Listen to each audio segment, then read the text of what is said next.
మరి యేసుక్రీస్తు నామములో ఈ యొక్క ఉదయకాల సమయంలో మీ అందరికీ శుభవందనములు తెలియజేస్తున్నాం. పరిశుద్ధమైన బైబిల్ గ్రంథంలో ఈ రీతిగా చెప్పబడుతున్నది. ప్రభు అయినటువంటి యేసుక్రీస్తు వారు ఈ భూలోకములో నివసించినప్పుడు ఆయన ఈ రీతిగా అంటున్నాడు, చిన్నపిల్లలను ఆటంకపరచుకుని వారిని నా యొద్దకు రానిడి, ఇలాంటి వారిది పరలోక రాజ్యమని ప్రభు యేసుక్రీస్తు వారు సెలవిస్తున్నారు.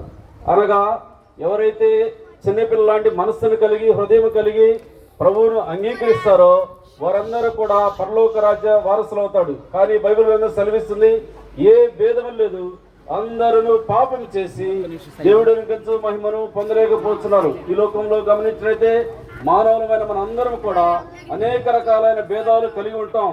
చదువుల్లో భేదాలు ఉంటుంది, మనుషుల్లో భేదం ఉంటుంది, రంగులో భేదం ఉంటుంది, విద్యా బుద్ధుల్లో భేదం ఉంటుంది, అధికారాల్లో కూడా భేదం ఉంటుంది. కానీ పాపం చేసే విషయంలో మాత్రం ప్రతి ఒక్కరూ ఏకరీతిగా ఒకే రీతిగా పాపం చేసి ఆ దేవుడు అనుగ్రహించిన పరలోక రాజ్యాన్ని దేవుని యొక్క మహిమను పొందలేకపోతున్నారు.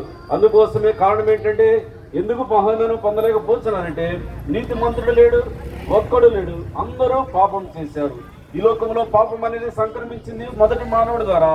ఆ పాపంలోనే మానవులు జీవిస్తూ మనందరం కూడా ఆ సంతానం నుంచి భూలోకానికి వచ్చినాం. ఆ పాపం కలిగిన వారము ఆ మహిమను పొందలేకపోతున్నాము.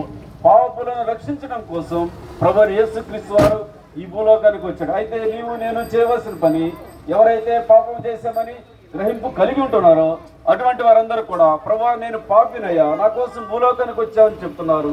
యేసు ప్రభువు లేఖనముల ప్రకారము ఆయన భూలోకంలో జన్మించాడు, ఈ భూలోకంలో శిలువ మరణం పొందాడు. అలాగే శిలువ మరణం పొందిన యేసు ప్రభువు సమాధి చేయబడి తిరిగి మూడో దినాన మృత్యుంజయుడిగా లేచాడు. అలాగన లేచిన యేసు ప్రభువు అంటున్నారు, నా యొద్దకు వచ్చేవారిని నేనెంత మాత్రం త్రోసివేయనని జ్ఞాపకం చేస్తున్నాడు. ఎవరైతే యేసు ప్రభువు అని నోటితో ఒప్పుకొని హృదయం మంది విశ్వసిస్తారో వారందరూ కూడా పాపం నుంచి క్షమాపణ పొందుతారు. యేసు రక్తము ప్రతి పాపం నుంచి మనను పవిత్రులుగా చేస్తుంది. మనం చేయవలసిన పని ఒకటే, ఎక్కడికో వెళ్ళి ఏవేవో దానక ధర్మాలు చేయవలసిన అవసరం లేదు. కానీ హృదయంలో చిన్న విశ్వాసం, చిన్న ప్రార్థన చేసుకుంటే చాలు. ప్రభువా నేను పాపినయ్యా, నన్ను కూడా నీ రక్తంతో కడుగు, నీ విడిగా చేసుకో, నాకు కూడా పరలోక రాజ్యం కావాలి, నీవు కావాలి ప్రభువా, నెమ్మది కావాలని కోరుకున్నట్లేదే దేవుడు మీ పాపాలను కూడా క్షమించి మిమ్మల్ని పరిశుద్ధులుగా చేసి ఆ దేవుని మహిమను పొందేటువంటి ధన్యతను దేవుడు దయచేస్తాడు. ప్రభువుని యేసునందు విశ్వాసం ఉంచుము, అప్పుడు నీవును నీ ఇంటి వారును రక్షణ పొందుదు. మీకు ఇంకా యేసు ప్రభువుని తెలియని ఆశ ఉన్నట్టయితే మన దగ్గరలో ఉన్నటువంటి బేర్షెబా ప్రార్థనా మందిరం, అక్కడ దైవ సేవకులు ఉన్నారు, మీకోసం ప్రార్థన చేస్తారు, మీకు ఇంకా దేవుని గురించి తెలియజేస్తారు. దేవుడు మిమ్మల్ని ఆశీర్వదించును గాక. మీకోసం ప్రార్థన చేస్తాం. మా ప్రియమైన పరలోకపు తండ్రి, మీ గన్నామన ఉదయకాల సమయంలో స్తోత్రాలు. ఇప్పటివరకు పరిచయంలో మీరు చేసిన సహాయాన్ని బట్టి కూడా మీ స్తోత్రాలు.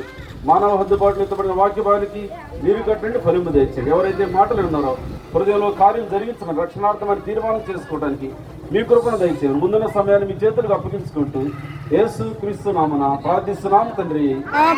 చెప్పండి. మన ప్రభువైన యేసు క్రీస్తు వారికి, జీవ మార్గమైన యేసు ప్రభు వారికి, పాపుల రక్షకుడైన యేసు ప్రభు వారికి, బేర్షెబా వాసి యేసు ప్రభు వారికి హల్లెలూయా.